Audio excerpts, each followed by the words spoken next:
And you might think it's a quiet, simple city. But if you know something about history, you'll realize this is where all the battles, or most of the battles, took place during the Three Kingdom era. And that's over 1,700 years ago. Jingzhou is a place filled with history, filled with blood, sweat, and tears. And today, in Travelogue's History and Culture series, we're going to explore this city. Welcome to Travelogue. I'm Yin.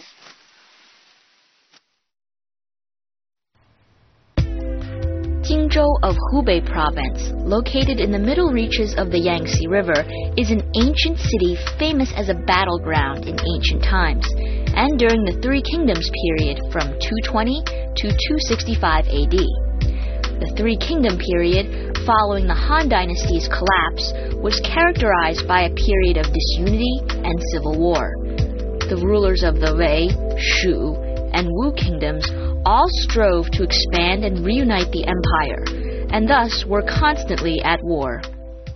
This tumultuous period was memorable in Chinese history, and its fame was amplified by the popularity of the Chinese literary classic, Romance of Three Kingdoms. The Romance of Three Kingdoms is one of the four great classics, also including Journey to the West, A Dream of Red Mansions, and Outlaws to the Marsh. The Romance of Three Kingdoms has been around for 600 years, and it's deeply embedded in Chinese history and culture.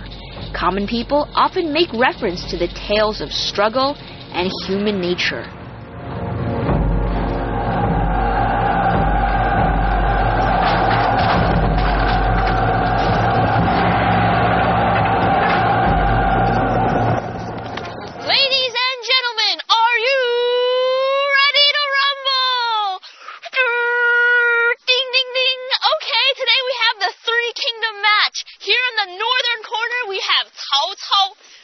That's me. Over here, on the southwest corner, we have Liu Bei in the Shu Kingdom.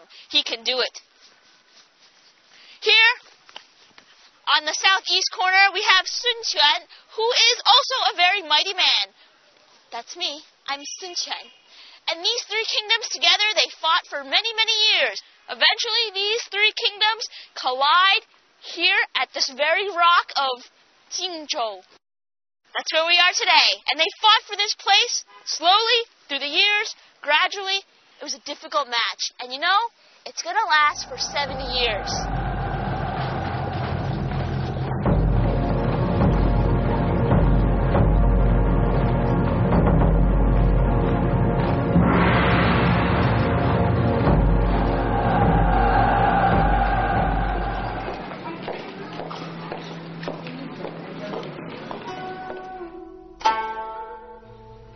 The city of Jingzhou has a history of thousands of years, and its ancient wall is one of the most complete in southern China.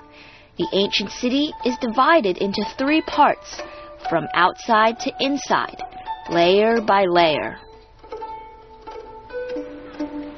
The outermost layer is the Water City, then Brick City, and finally Earth City. There's a water ditch surrounding the city as a first line of defense. Then there are two brick city gates, and the earthen space between them was used to trap the enemy inside. The earliest Jingzhou city was constructed in the Zhou dynasty over 3,000 years ago, and it was said that the ancient city wall was built by Guangong some 1700 years ago, and the present wall was fixed in 1644 during the Ming and the Qing dynasty.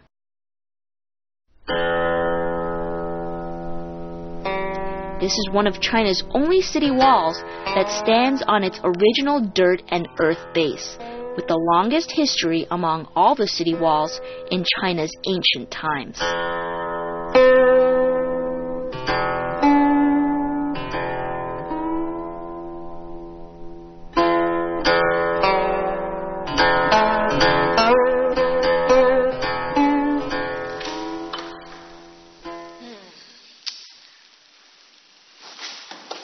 Good horsey.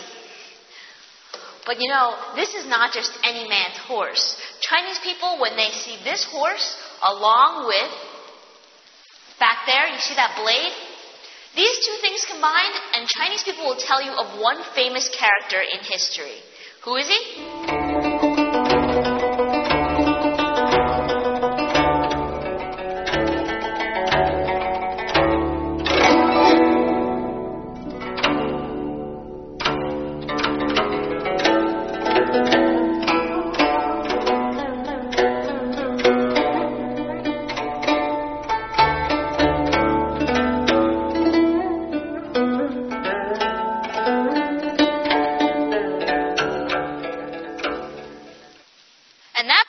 Is right here.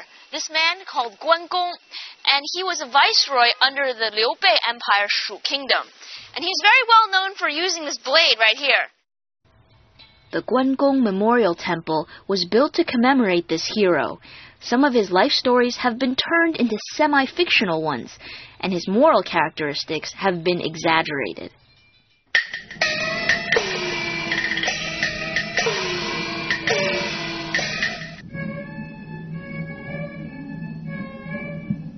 Guangong is traditionally portrayed as a red-faced warrior with a long beard. The idea of his red face was probably borrowed from opera representation, where red faces depicted loyalty and righteousness.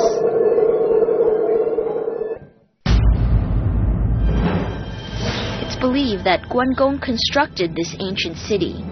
He was a military general under Liu Bei during the late Eastern Han Dynasty and Three Kingdoms period in ancient China. He played a significant role in the civil war that led to the collapse of the Han Dynasty, and is thus seen as a cultural hero. Today, he's still being worshipped by Chinese, especially in Hong Kong. Guangong has been deified as the god of war and martial arts as early as the Sui Dynasty. Also, according to folklore, Guangong's weapon was a guandao, a giant blade weighing an enormous amount. And there's actually a famous Chinese idiom. It translates into playing with the blade in front of Guangong, and what that really means is trying to show off before a professional. I think I'll need a little more work.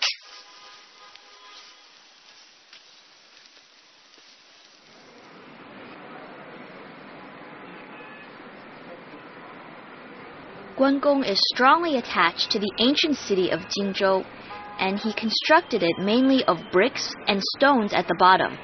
The gaps between the bricks were held together with a sticky rice substance, serving the same function as cement. The sturdy construction seals his love for the city and the historical importance he played.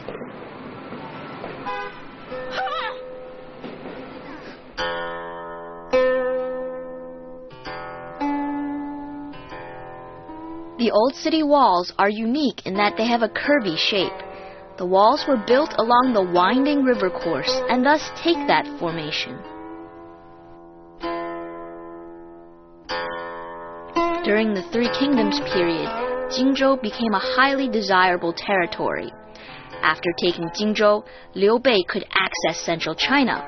If Sun conquered Jingzhou, he could take advantage of the Yangtze River as a natural barrier. And if Cao Cao were to take Jingzhou, he could attack Sun's territory in the southeast.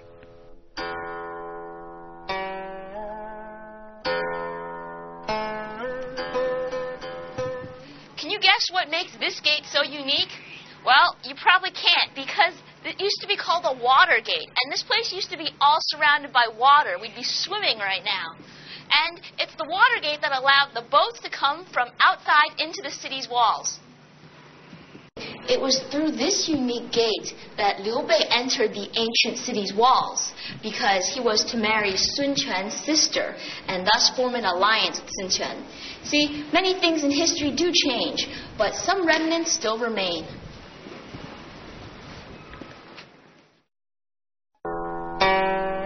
The ancient city wall is not large, but is complete and intricate. A unique element is that the tortuous city wall gates do not face each other directly.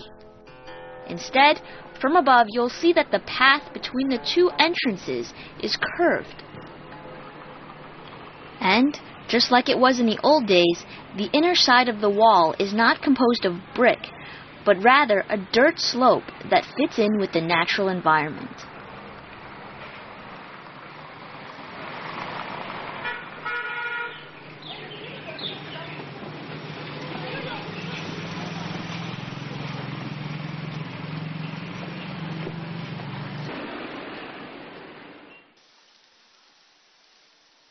The ancient city walls in Jingzhou are perhaps the oldest and longest standing in the entire country.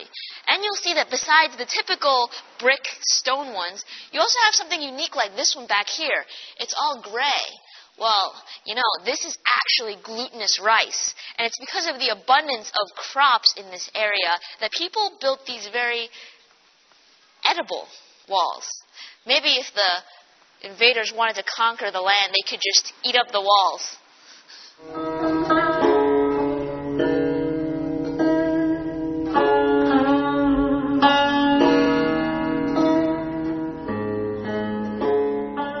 And speaking of food, even the food relates to the three kingdoms. And our meal begins. But before we get started, I have a quick question for you. Imagine someone told you had to make 100,000 arrows with limited time and few resources. What would you do? Think about it. The answer is you'd borrow them. And that's exactly what Sun Quan and Liu Bei did tactfully with Cao Cao. This is the famous Zhuge Liang borrows arrows story. Zhuge Liang was the prime minister and brain behind the Shu kingdom's strategies. In this story, the Shu and Wu kingdoms joined together to fight against the Wei kingdom. The commander of the Wu kingdom ordered Zhuge Liang to produce 100,000 arrows within a few days so they could attack the Wei. Zhuge Liang sent 20 ships with scarecrows to the surface of the river on a misty night. When Zhuge Liang's fleet got close to the Wei camp, Zhuge Liang ordered his soldiers to shout and beat drums to fake an attack. Cao Cao gathered 10,000 bowmen and ordered them to shoot arrows at the source of the shouting and drum beating. The scarecrows were quickly shot full of arrows, and when they returned to camp the next morning, they collected more than 100,000 arrows. Many of the battles were fought like this, so strategically.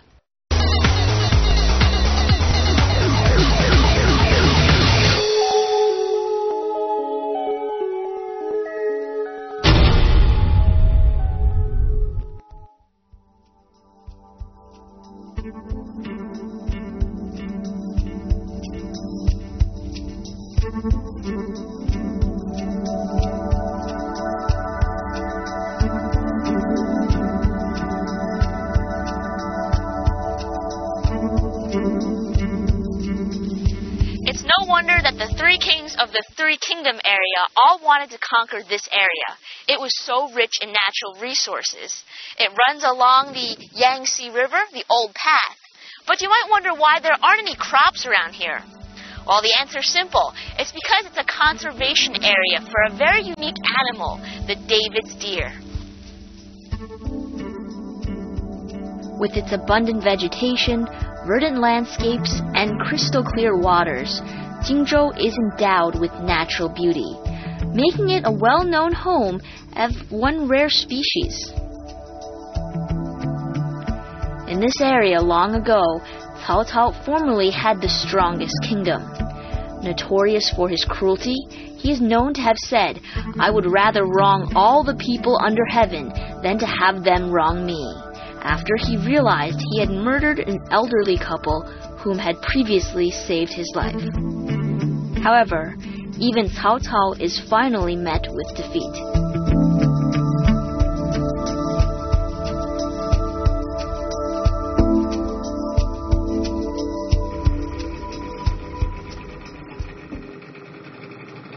Hubei is a province with an abundance of lakes and waters all around, and thus Jingzhou in Hubei province is no exception. And these waters, besides serving as a medium of transportation, were also the site of many battles during the Three Kingdom period. It's said that Cao Cao, the strongest official from the north, he was afraid of many of the water battles because he was only used to battles on land. Thus, he had to devise many strategies to work around these problems. In the end, he still lost many battles. In the south, the Yangtze River provided the great military highway that both facilitated and channeled military operations. For Cao Cao, who was from the north, leading troops on ground was easy, but he was quite unfamiliar with the water battles. The Shu and Wu saw this, and in the famous battle at Red Cliffs, took advantage of the Wei's weakness, the water. At the famous Battle of Red Cliffs, the Wu tricked the Wei to chain their ships together, claiming that doing so would prevent the troops from getting seasick. Cao Cao's troops fell for the ruse, and their opponents later set Cao Cao's ships ablaze.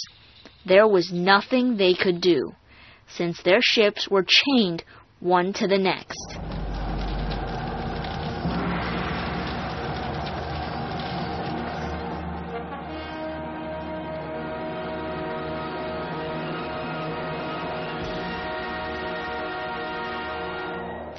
This excruciating defeat for the Wei led to the real division of the Three Kingdoms, each with strongholds around China. I'm sure that Cao Cao's troops wish they were fish in the water. Instead, well, you can guess. And speaking of fish, Jingzhou is also home to the finless porpoise, a rare species. Today, they can only be found around the old path of the Yangtze River. We were lucky enough to spot a few.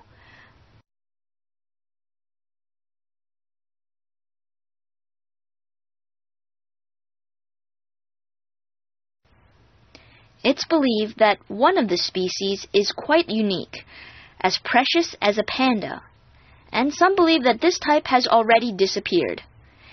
Well, if you happen to see this fellow, give me a call, let me know.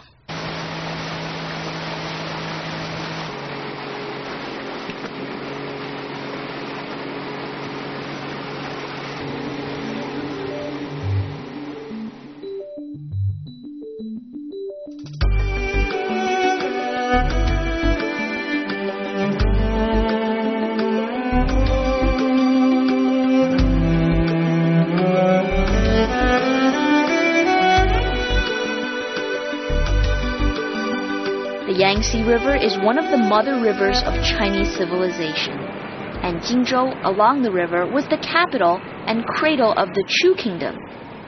Although not a dynasty, the Chu was one of the most important warring states contending for imperial China, and one of the most important shapers of the governing system that dominated China. Therefore, understanding the Chu culture is almost synonymous to understanding one of the origins of the Chinese culture.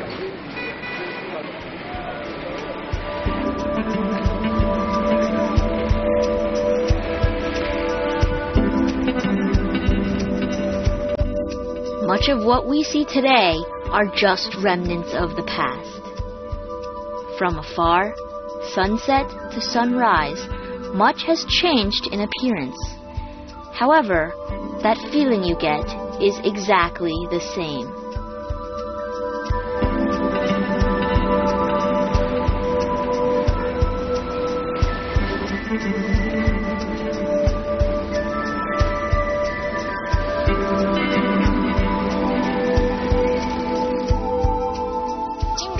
of strategic importance during the Three Kingdom era because it was right at the intersecting point between the three kingdoms, and thus all the kings wanted to conquer this wonderful land.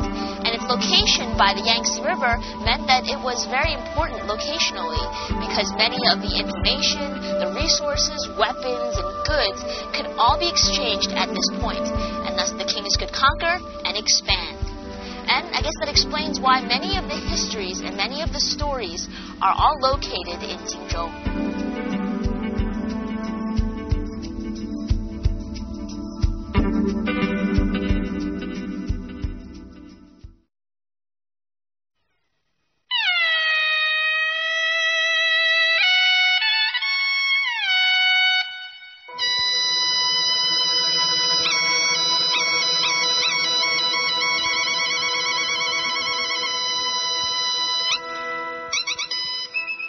Chinese people are known to worship two mythical creatures, one being the dragon, and the other, the lesser known, is right here, the phoenix. And it's believed that the origin of the worship of the phoenix was actually here in Hubei province over 2,000 years ago in the kingdom of Chu. And nowadays, this kind of worship can be seen all around, as you'll find this fella all over the place. In Chinese mythology, the phoenix is an immortal bird who brings auspiciousness and world harmony, particularly upon the ascent of the throne of a new ruler. In Chinese, the phoenix is called the Feng Huang and considered to be the female counterpart of the male dragon. Feng Huang, the Chinese phoenix, has no connection with the phoenix of the Western world. The images of the phoenix have appeared in China for over 7,000 years, often in jade and originally on good luck totems.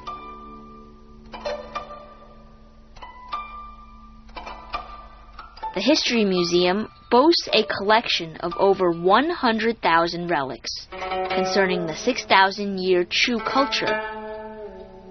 The archaeologists in Jingzhou Museum mainly unearth, research, and display the ancient cultural relics in Yangtze River area.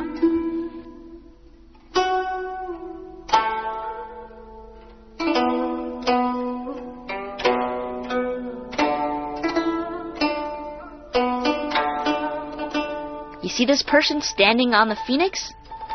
This is a man with a phoenix tail, a bird's beak. This captures the essence of the Chu people's mysterious religious and spiritual beliefs, their worship of the phoenix, and desire to become one with the holy animal.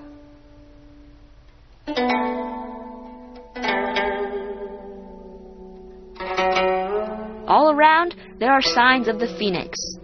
There's drums, there's clothing, and there's embroidery.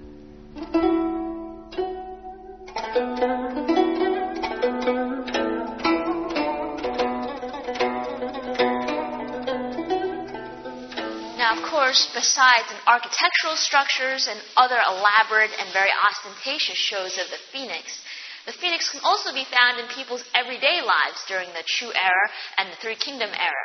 For instance, you'll see them in arts and crafts and also in clothing in very abstract ways. Arts and crafts are perhaps the best way for us to tell about the past. Thousands of years ago, the phoenix played an important role in people's lives. Originally, the Feng Huang used to be two animals. Feng is male and Huang is female. But later, it became associated just with the female. This is due to the rise of the male dragon. Thus, the Chinese took the phoenix as the female counterpart. For instance, you'll find emperors wear clothing embroidered with dragons. On the other hand, empresses can be found adorning themselves with phoenixes to represent royalty or high class.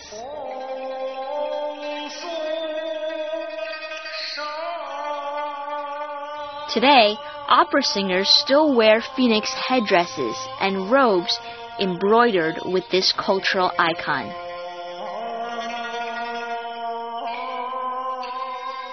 Both the phoenix and dragon are auspicious animals in China, and they go hand in hand. Together, the ultimate balance, just like yin and yang.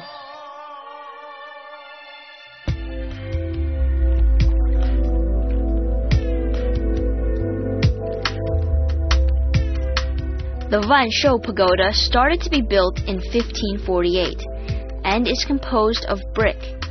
Many Buddha scripture images decorate the outside of each floor. However, most unique are that the first 2 stories seem to be dug into the ground as a result of the yearly rise of the riverbed. Hey, I'm over here. This pagoda is pretty deceiving. It looks like it was built underground, but actually this used to be ground level many, many years ago.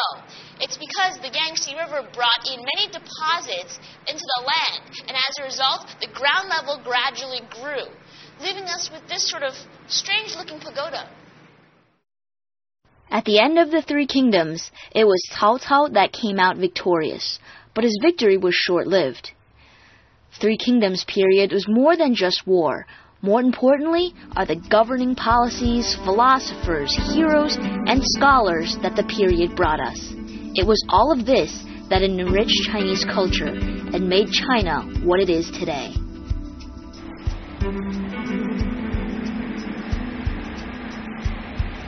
Three Kingdoms period was a chaotic time in China's history. Although the period was short-lived, it led to 400 years of disunity. It wasn't until the Sui dynasty that things got back together again. And just like the tide falls and rises, I suppose history works the same way. What the future holds, only time will tell. I'm Yin, and see you next time.